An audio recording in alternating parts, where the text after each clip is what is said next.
हरिः ॐ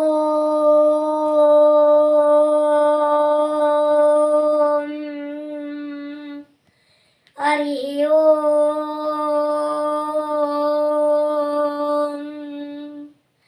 ॐ नमो भगवते वासुदेवाय ॐ नमो भगवते श्री पुरुषोत्तमाय ॐ नमो भगवते श्री जगन्नाथाय। ए संसार रे कलियत मानव माने धर्म अर्जन करबा पाई विभिन्न प्रकार शास्त्र पुराण पाठ करती। सेथिरे महर्षि व्यासदेव ए जगतर कल्याण पाई अष्टादश पुराण रचना करिगले।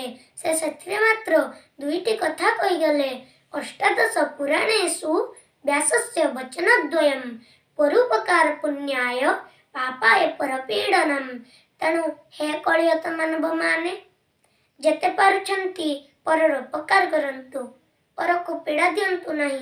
परर उपकार कले निजर पुण्य होइताय, पर को पीड़ा देले निजर पाप होइताय। तेणु हे सज्जन मंडली अधर्म पथरे जातु नहीं।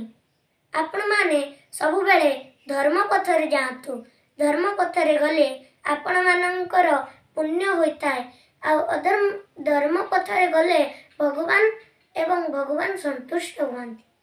जय जगन्नाथ।